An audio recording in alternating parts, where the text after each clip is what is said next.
Hello, my name is Christine Eck. I'm the director of the Center for Sacred Window Studies, and I'm so pleased to be able to have a conversation with Nilo Mea.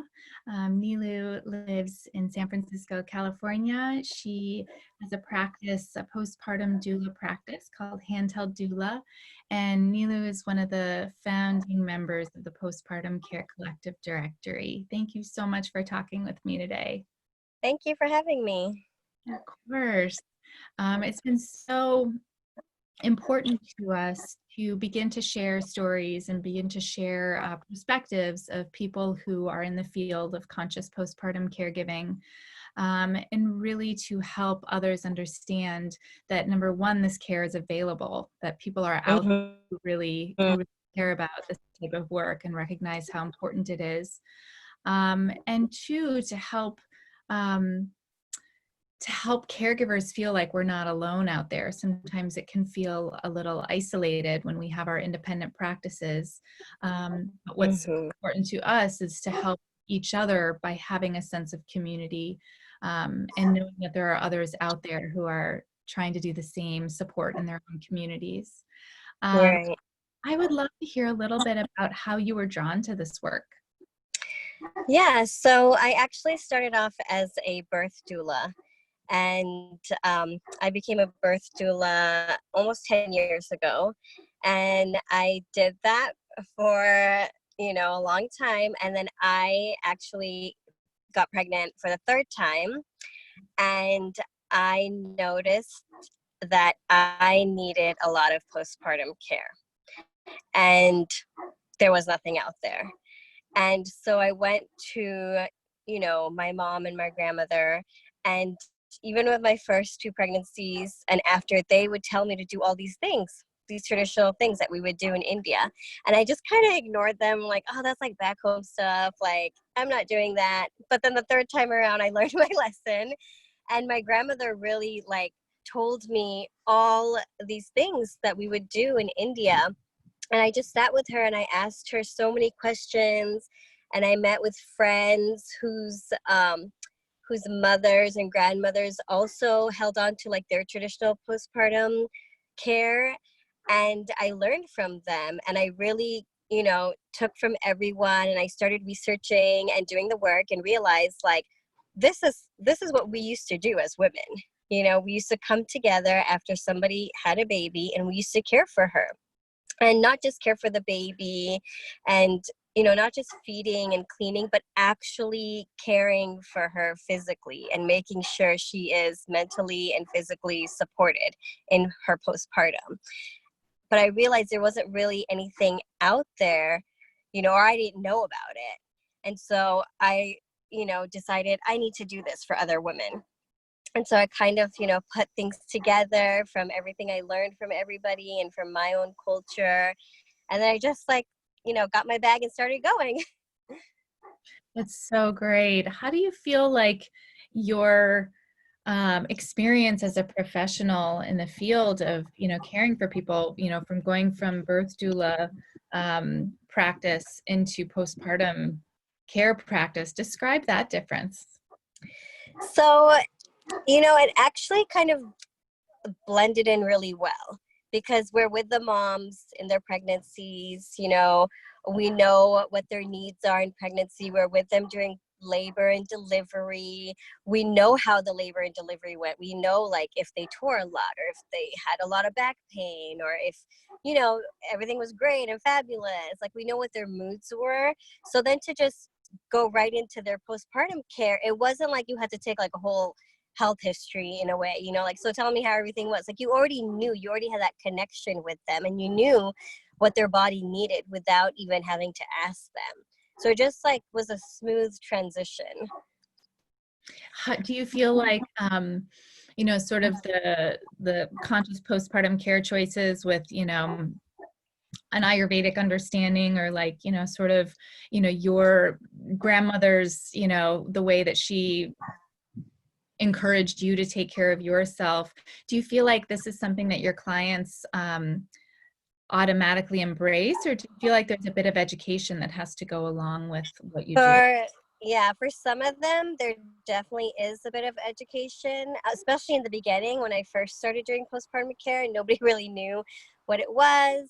And I would have to like kind of explain, like, okay, this is what I'm doing, it's for you.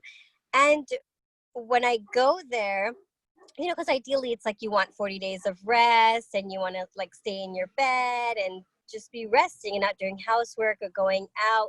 So there was a lot of that kind of education, like make sure you're resting, make sure, you're not doing a bunch of housework. I had to kind of like let them know that aspect of it, because for some it was like, oh, I'm getting this cool like spa day treatment once a week, but it's more than a spa day. Right? It's like emotional and mental connection with yourself, and that's what it's really about. It's me sitting with them and helping them understand that their body is healing from birth, and you really have to sit with yourself and be still in this moment of postpartum, to get through it.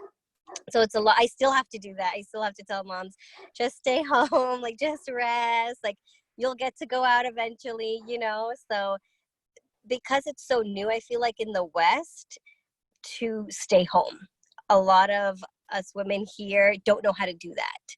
We're just on the go all the time. We don't know how to just enclose ourselves in our room and just be with the baby. Even if you have other kids, we just go back into like, oh, I have to like cook and do all this stuff for all my other kids and for my family, and not realizing like, no, this is your time to just be still and have everyone else do that. And even if you have no one to do that, it's okay if it's a mess, or it's okay if you have takeout once in a while for your family, like just let it go and just like really heal and rest.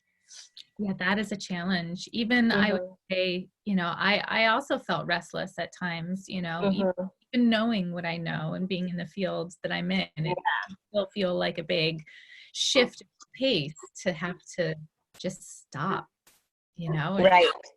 But the value behind it is so evident in the ability to recover in a full and complete way. Um, I would love to ask you a little bit about your experience as a caregiver while also being a mother to young children.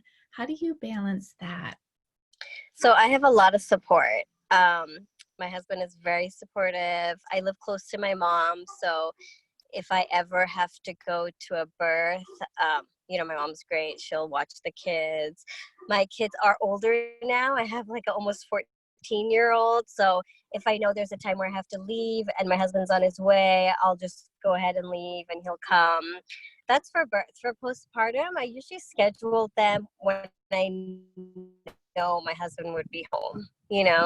So which is nice. So it's not like a birth where you don't know when it's going to happen.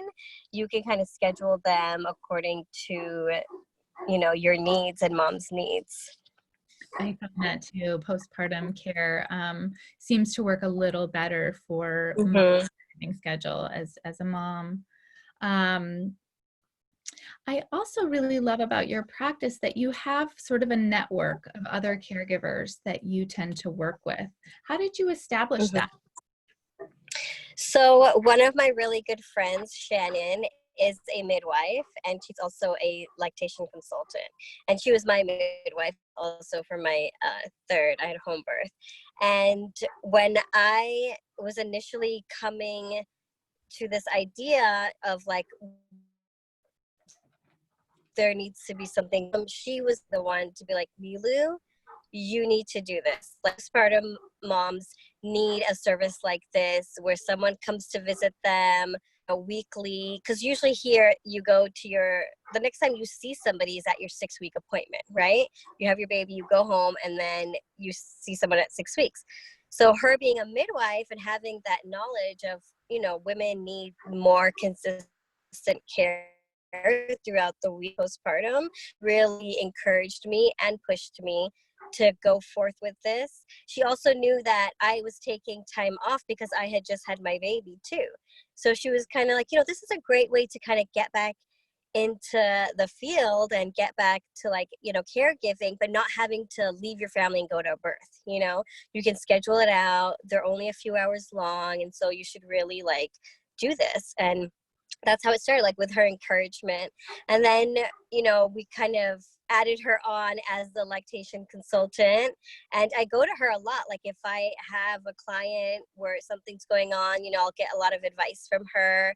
So it's nice to have that resource of a midwife who has lots of knowledge in birth and postpartum and women's health. It's nice to just be able to just go to her whenever I have a question or concerns about my clients. So it's fabulous to have that support. Oh, it sounds like it. I really am. I think a lot about the profession of postpartum care and really helping to create like a sustainable model for people who are caregivers, because I think traditionally the caregiver's role in our current society is pretty undervalued, and so we end up giving so much more than we can actually give back to ourselves. Yeah. And it's easy for caregivers to feel burnt out and not sustained. And so I think a real key to that is working in tandem with other people so that Yeah. we have people that we can also check in with. It's not so lonely, and certainly just recognizing that there are other helpers out there and that we can Yes. go to someone when needed. Yes. I mean, ideally as a birth doula too, I would love to have like a partner, where we could like bounce off each other and have that support. Like if I happen to be at another birth, she could go to the one that just called, or if the birth is taking a long time, I can take a break and she can step in. Like that would be the ideal scenario, to have that birth team Absolutely. support. Yeah. I don't hope that. Yeah, we'll put that out there for you that you're gonna Thank you. find that person. Yeah. So when you were experiencing, with your third baby and you knew that you needed some extra support, what for you was the most transformative support tool that someone gave to you? Just listening to me, coming and sitting by my bedside, and just listening to how I'm feeling in the moment, um, reminding me that this time it's a short time. It feels like eternity when you have a new baby and you're like going through like the baby blues and you're so emotional. And for me, I had a lot of trouble nursing too the third time around. I didn't make breast milk. So I had my midwife, really her support. I mean, I owe like my life to her, like just coming every day. She went above and beyond, like helping me with different positions, giving me supplements, like, and in the end also just telling me it's okay, it's okay if it doesn't work. Like, don't feel bad, don't feel guilty. That really, because I feel like I needed to hear that at some point, because as mothers all we want to do is feed our baby, and when it's not working you feel like a failure, and that really affected my mental health. And having someone to talk to and to tell me like it's okay if it doesn't work, like these things happen sometimes, just be easy on yourself, like that really helped. So yeah, I think having that so when I go to programs, yes, it's physical that's best for you and giving you a massage and doing, but the feel like I'm doing is sitting with them and giving them that safe space, to just open up and tell me whatever they're feeling and emotionally, mentally what's going on in the family. And that's when we really make a connection, when they feel It's so safe, like I'm beautiful. that to tell. And I feel like the difference, yeah, that's when the difference really is made. Yeah, there's some level of integration and healing that happens when people just feel mothered. It doesn't have to be that you come in with a background of being an Ayurvedic chef or being a Yes, therapist. Like, all of those are lovely, but it's almost like the most poignant piece of it is just feeling like someone's taking care of you. Yeah. So no judgment, you know, just listen to you. That's the most important part. Yeah. Yeah. If you had to give any one piece of guidance to expecting parents out there or potential clients out there, what would it be? I would say one, hire a doula for definite. Um, I feel like there, besides your partner, it really makes a huge difference because then your partner can really focus on you and being there for you as opposed to trying to help you through the labor, you know, because this is their experience too. So we really want them to have that same feeling of this was beautiful and I was really like into it and emotionally connected instead of being this outside person of I need to get you in this position, I need to massage you, I need to make sure you're like nourished and hydrated, you know. So definitely get a doula. Another piece of advice I would say in postpartum is rest. You know, learn to be still as a new mother. Don't have, you know, all these expectations of okay, I just had a baby. Now I'm going to get up and do all this stuff. And I look like a super mom. Like you're a super mom when you rest, you know, and you're really in tune with your body and caring for your body and healing your body. That's the best super mom out there. So really those two things I would say. So beautiful, so potent. Absolutely true. I agree. Nilu, I am so grateful to you for taking some time with me. Thank you. Thank you so much. Absolutely.